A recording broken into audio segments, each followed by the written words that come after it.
This is probably the most complex slide I've ever produced. It is called the HR Maturity Scale, and it looks at how organisations view people management. The scale has two ends. At the left hand side we have low value activity, and at the right hand side of the scale we have high value activity. At the left hand side, organisations tend to have a very immature view of what people management is all about. All they really require is personnel administration, a very reactive role. As they start to grow up, they realise there is something called personnel or HR management, and over time their views on HR and people management are challenged. We tend to talk these days now about human capital, but there is a big barrier to organisations understanding what human capital really means. And the executive teams often fail to realise just what the true value potential is of human capital. This is a barrier to developing the maturity of organisations in terms of their people management thinking. Once they get over this barrier, we tend to be in the true world of human resource management. And if we keep moving along this scale, we get to a stage where the organisation really does think strategically about its human capital. So we might talk about human capital management strategy.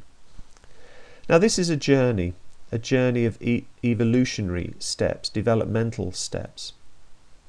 And an organisation that doesn't really think about how it manages its people at all would be at stage 0. There is no conscious attempt to manage people in any particular way.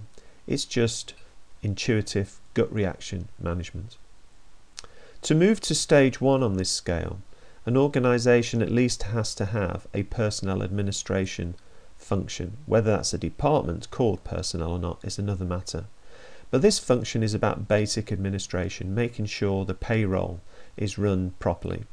It should be able to tell the organisation the numbers of people employed, and it should have some idea of the costs involved in personnel administration.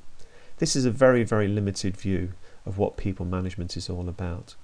So most organisations these days will have moved on to stage 2, where they want and expect good professional practice. So they tend to employ people they would regard as professionals. And an HR professional would put things in place like recruitment and selection systems and rudimentary performance review processes. So in other words, they would help the organisation hopefully recruit the right people, and once those people are on board, the performance process would check that they're performing to the required standard. This is a sort of basic minimum level of professionalism. Some organisations have been pushing out along this scale, probably for many years, and they tend to move towards stage 3, which is what they really need is effective HR management. At stage 2, the professional HR person, who may be professionally qualified, give advice to the line managers, but that advice might be ignored. To move to stage 3, the line managers have to value the expertise of human resource management professionals. And systems start to have some teeth. So the rudimentary performance review process, which may just have gone through the motions of reviewing people's performance on a regular basis, to get to stage 3, that would have to have teeth. In other words, underperformers would have to be managed out of the organisation, and even good performers would have to be managed in the sense of improving their potential and making sure that any talents they have are fully utilised by the organisation. Then we hit up against the brick wall. The executive have to really understand that there's much more to managing people than having professional advice and even systems that start to make a bit of a difference. So to get past this wall, we need to move towards stage 4, where the executive understand that human resource management has to become integral to business operations. So for example, when the organisation is thinking of recruiting to fill vacancies, the HR input would not just be there to provide expertise and a recruitment process to make sure people get recruited. It would actually ask fundamental questions about redesigning the organisation first. Why do these vacancies exist? What are the strategic objectives of the organisation that have led to these vacancies existing? And if we do reorganise in any way, what are the implications for the rest of the organisation?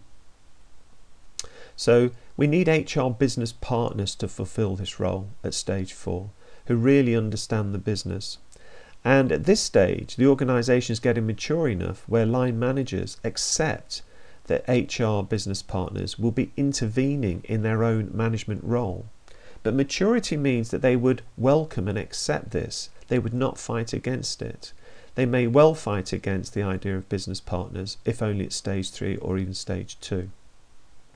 And the other thing that starts to happen now is that business measurement systems start to look at people measures, which is why 2 of the modules in this series look at this problematic question of how do you put people measures in place in an organisation.